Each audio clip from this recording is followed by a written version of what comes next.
എങ്ങനെ ഒരു അമ്മ തൻ്റെ മകനെ വളർത്തണം? അതിന് ഏറ്റവും നല്ലത് സുമിത്രയും സൗമിത്രിയുമാണ്.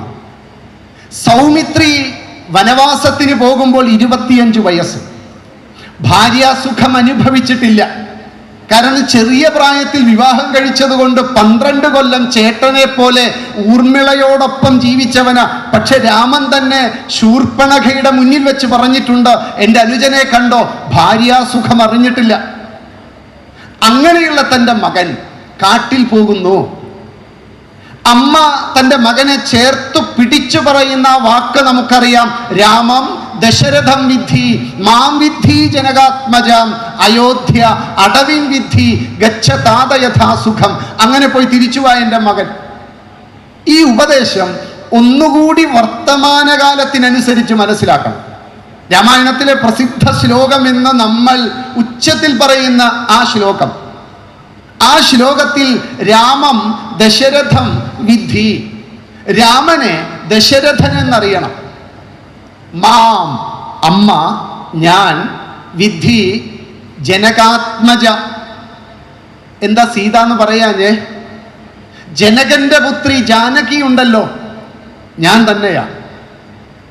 ഇതെന്തിനാ അമ്മ ഈ യാത്രക്കിടയിൽ മകനെ ധൃതി പിടിച്ച് അടുത്തു വിളിച്ച് ഈ കാര്യം പറഞ്ഞേ? ഒന്നുകൂടി ആലോചിക്കണേ. പ്രായം എത്രയാ? തുടുത്ത യൗവനമാണ്, 25 വയസ്സാണ്. കാടെങ്ങനെയാ? കാട് സുഖശീതളിമയാണ്, തണുപ്പാണ്. മനുഷ്യ മനസ്സിനെ വല്ലാതെ പലതിലേക്കും വീഴ്ത്താൻ പറ്റുന്ന ഇടമാണ് കാട്. അവിടെ തണുപ്പുണ്ട്, അവിടത്തേതായ സ്വകാര്യതകൾ ഉണ്ടാകും. മാത്രമല്ല എല്ലാ കാര്യങ്ങൾക്കും സൗകര്യമില്ല. അതുകൊണ്ട് എൻ്റെ മകൻ അവിടെ പോകുമ്പോൾ ഞാൻ തന്നെയാണ് ഇതെന്ന് ഓർക്കണം. എന്തേ അങ്ങനെയും പറയാൻ കാരണം, അച്ഛൻ്റെ സ്വഭാവം നന്നായി അറിയാം അമ്മയ്ക്ക്. അച്ഛനാരാ? 3 കെട്ടിയിട്ടുള്ളവനാ. പോരാ, അന്തഃപുര സ്ത്രീകൾ ധാരാളമുണ്ടെന്ന് വാൽമീകി തന്നെ എഴുതിയിട്ടുണ്ട്. എണ്ണം പറഞ്ഞിട്ടുണ്ട്, അത് ഞാനിവിടെ പറയുന്നില്ല. അത്രയും അന്തഃപുര സ്ത്രീകളും 3 ഭാര്യമാരുമുള്ള ഈ അച്ഛൻ്റെ മകന്റെ ഉള്ളിൽ അച്ഛൻ തന്നെ പുനർജനിച്ചതാണല്ലോ മക്കൾ. അച്ഛൻ്റെ സ്വഭാവമാണല്ലോ കാണുന്നത്. തന്നെ പുനർജനിപ്പിക്കുന്നവളാണല്ലോ ജായ. തനിക്ക് പുനർജനിക്കണമെന്ന് തോന്നുമ്പോഴാണല്ലോ വിവാഹം കഴിക്കുന്നത്. ആ അച്ഛനാണ് മക്കളായി പുനർജനിക്കുന്നതെങ്കിൽ അച്ഛൻ്റെ സ്വഭാവമാണ് ഈ മകനിൽ ഉണ്ടാകുക എങ്കിൽ, മോനെ നീ അവിടെ പോകുമ്പോ ഏട്ടത്തി ഞാൻ തന്നെയാണെന്ന് ഗണിക്കണം. കാട്ടിൽ ഏട്ടന് പല ഇടങ്ങളിലും പോകേണ്ടി വരും. ഏകാന്തത, അനുകൂല പരിതസ്ഥിതികൾ സർവ്വതും നമ്മുടെ ജീവിതത്തിൽ വന്നു ചേരും. ഉപരിപഠനത്തിന് നമ്മൾ ഭാരതം വിട്ട് പല ഇടങ്ങളിലും പോകും. ഭാരതത്തിൻ്റെ ജീവിതമല്ല അവിടെയൊക്കെ. ഉപഭോഗം അതിൻ്റെ ഭ്രാന്ത് പിടിച്ച അവസ്ഥയിൽ നമ്മൾ കാണും. നമുക്കനുകൂലമായ അന്തരീക്ഷങ്ങൾ നിരവധി നമ്മുടെ ജീവിതത്തിൽ വന്നു ചേരും.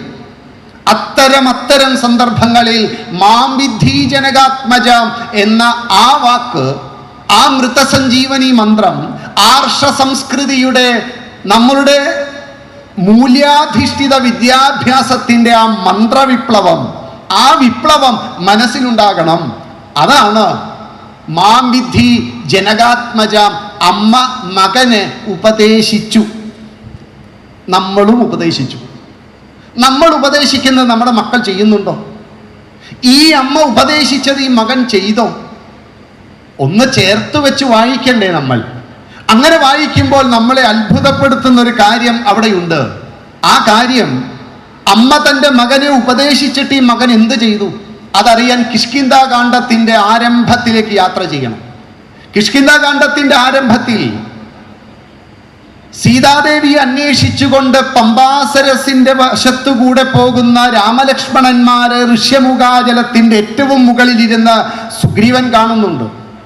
ആ സുഗ്രീവൻ വായുനന്ദനായിട്ടുള്ള, വാക്യജ്ഞനായിട്ടുള്ള ആ സൂക്ഷ്മനയനനെ, സാക്ഷാൽ അഞ്ജലീപുത്രനെ, പവനതനയനെ പറഞ്ഞു വിടുന്നുണ്ട്. ആ വാക്യവിശാരദൻ, വാക്യകോവിദൻ രാമനെ പിടിച്ചുകൊണ്ടുവരുന്നുണ്ട്. കൂട്ടിക്കൊണ്ടുവന്ന് സഖ്യമുണ്ടാക്കുന്നുണ്ട്. രാമകാര്യം ഭംഗിയായി ഹനുമാൻ പറയുന്നുണ്ട്. ഈ പറയുന്ന സമയത്ത് സുഗ്രീവൻ പറഞ്ഞു, ആകാശത്തിലൂടെ പോയ ഒരമ്മ ഞങ്ങളുടെ മുന്നിലേക്ക് ഇട്ടു തന്ന സ്വർണ്ണാഭരണങ്ങൾ ഉണ്ട് രാമ, അതൊന്ന് കാണൂ, സീതയുടേതാണോ എന്നൊന്ന് ഉറപ്പിക്കൂ. സീത പോയതോടുകൂടി രാമന് ചിത്തഭ്രമം വന്നു എന്നാണ് വാൽമീകി എഴുതിയത്. ചിത്തഭ്രമം വന്നാൽ സ്വർണം കണ്ട മനസ്സിലാവോ? ആവോ? ഈ ചിത്തഭ്രമമല്ല, എന്ത് വന്നാലും സ്വർണം കണ്ടാൽ മനസ്സിലാവും, മറ്റു പലതും മറന്നാലും. പക്ഷെ രാമന് ചിത്തഭ്രമം വന്നതുകൊണ്ട് രാമന് മനസ്സിലായില്ല. രാമൻ അത് നോക്കി നിഷ്കളങ്കമായി ലക്ഷ്മണനോട് ചോദിച്ചു, ലക്ഷ്മണ നിനക്ക് വല്ലതും മനസ്സിലായോ? ലക്ഷ്മണൻ കൈകൂപ്പി പറയുന്നുണ്ട്, നാഹം ജാനാമി കേയൂരേ നാഹം ജാനാമി കുണ്ടലേ നൂപുരേ ത്വഭിജാനാമി നിത്യം പാദാഭിവന്ദനാത്. ഞാൻ അറിയാ കുണ്ടലങ്ങൾ, അറിയാ തോൾവളകൾ, ഞാൻ അറിയുന്നതു ചിലങ്കയാം സദാ പാദം വന്ദിക്കയാൽ. ഞാൻ എല്ലാ ദിവസവും എൻ്റെ ഏട്ടത്തിയമ്മയുടെ പാദ നമസ്കാരം നടത്താറുണ്ട്. എന്തിനാ പാദ നമസ്കാരം നടത്തിയേ? മാം വിധി ജനകാത്മജാം എന്ന മൃതസഞ്ജീവനി മന്ത്രം. ആ മൃതസഞ്ജീവനി എന്ന് പറയുന്ന ആർഷ സംസ്കൃതിയുടെ ആ നാരായ വേര്, സർവവിദ്യകളുടെയും അടിസ്ഥാനമായിട്ടുള്ള പൂർവപ്രപിതാക്കൾ നമുക്ക് പകർന്നു തന്ന ആദർശ രൂപം, ആ രൂപത്തിന്റെ മുന്നിൽ ഞാൻ എന്നും പാദ നമസ്കാരം ചെയ്യാറുണ്ട്. എന്നിട്ടും ഈ തുടുത്ത യൗവനമുള്ളവൻ, 37 വയസ്സിനോട് ചേർന്ന് നിൽക്കുന്നവൻ, ഈ കഴിഞ്ഞ 10-12 വർഷത്തിനിടയിൽ എല്ലാ ദിവസവും പാദ നമസ്കാരം നടത്തിയിട്ടും ഞാൻ ഈ കുണ്ടലം, ഞാൻ അറിയാ കുണ്ടലങ്ങൾ, ഈ ജിമിക്കി കമ്മലുണ്ടല്ലോ, കുണ്ടലമുണ്ടല്ലോ, ഞാൻ കണ്ടിട്ടില്ല. ഞാൻ അറിയാ തോൾവളകൾ, ഈ വളയും മാലയും ഞാൻ കണ്ടിട്ടില്ല. ഞാൻ അറിയുന്നത് ചിലങ്കയാ, ഈ ചിലങ്ക, കുലുസ്, പാദസരം അതെനിക്ക് മനസ്സിലായി, അത് ഏട്ടത്തിയമ്മയുടേതാണ്.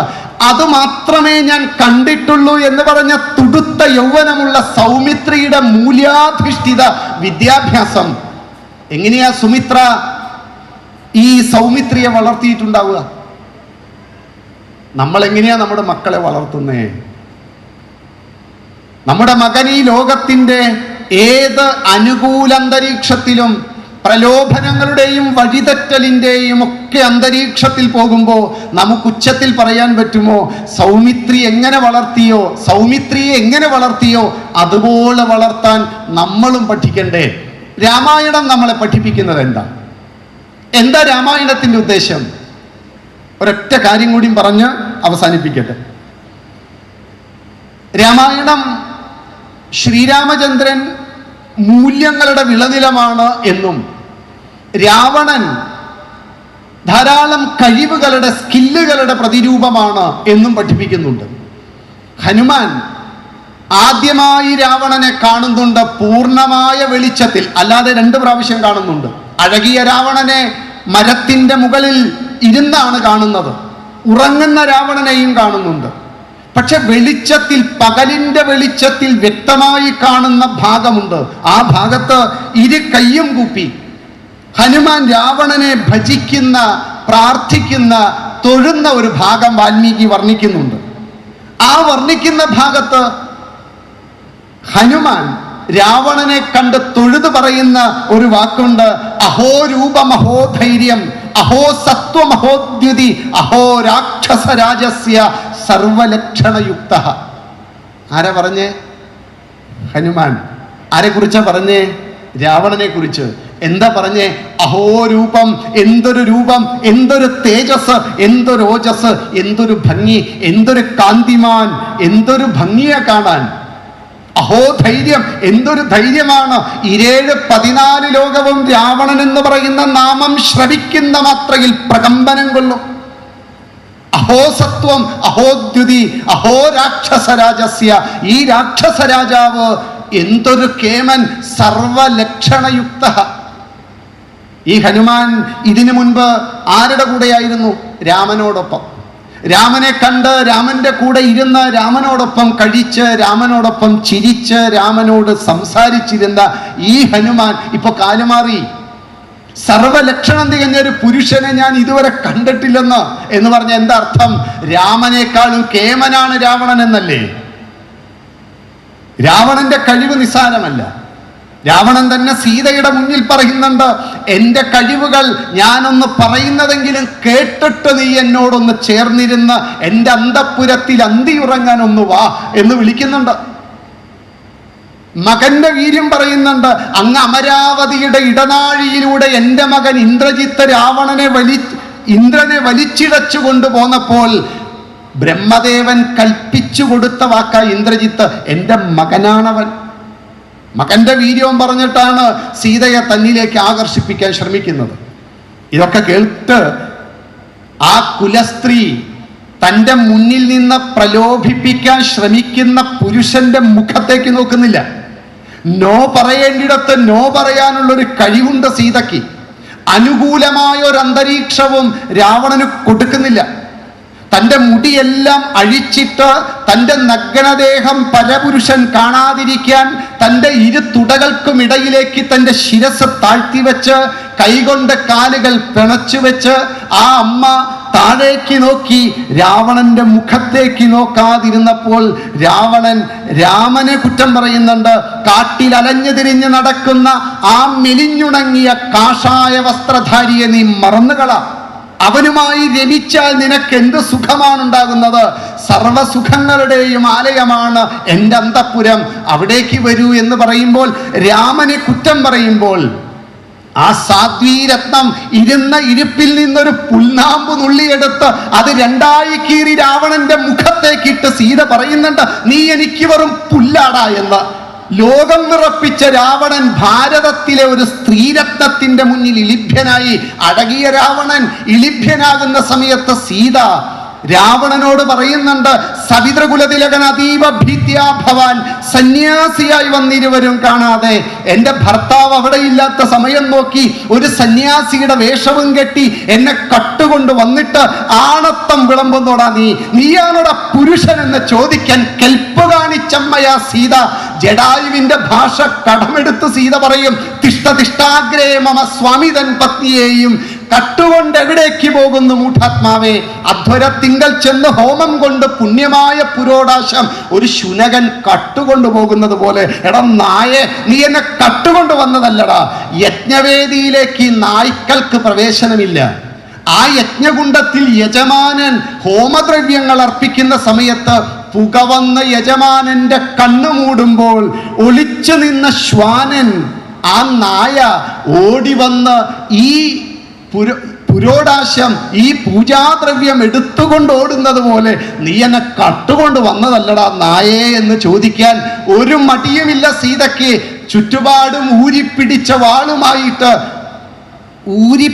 വാളുമായി നിൽക്കുന്ന രാക്ഷസ സ്ത്രീകളുടെ ഇടയിൽ വെച്ചാണ് സീത പറയുന്നത്, അടുത്ത നിമിഷം ജീവൻ പോയാലും തൻ്റെ ഭർത്താവിനെ, തൻ്റെ ആദർശമൂർത്തിയെ, തൻ്റെ ശ്രീരാമചന്ദ്രനെ, തൻ്റെ ശ്രീരാമചന്ദ്ര മഹാപ്രഭുവിനെ ആരെങ്കിലും അരുതുകൾ പറഞ്ഞാൽ സീതയ്ക്ക് പ്രതികരിക്കാൻ യാതൊരു മടിയുമില്ലാത്ത ധീരതയുള്ള അമ്മ. ഈ അമ്മയുടെ പിന്തലമുറയാ. ഒന്ന് പറഞ്ഞ് രണ്ടാമത്തതിന് ആത്മഹത്യ, പഠനഭാരം, സ്ട്രെസ്, എക്സാം ഫിയർ. ഇതൊക്കെ എവിടുന്നാ? ഇതിലും വലിയ എക്സാമിനേഷൻ നേരിട്ട സീത പോലും ഒരിക്കലും ദുർബലയായിരുന്നില്ല. ആ സീതയുടെ മുന്നിൽ പറയുന്ന രാവണൻ സർവ്വവിളനിലമാണ്. എന്നിട്ടും എന്തേ ഹനുമാൻ ഇത്രയും നല്ലൊരു സർട്ടിഫിക്കറ്റ് കൊടുത്തിട്ടും എന്തേ നമ്മൾ രാമനെ സ്വീകരിച്ച് രാവണനെ മാറ്റിവെച്ചത്? ഇവിടെയാണ് വാൽമീകി നമ്മളെ പഠിപ്പിക്കുന്നത്, രാമായണം നമ്മളെ പഠിപ്പിക്കുന്നത്.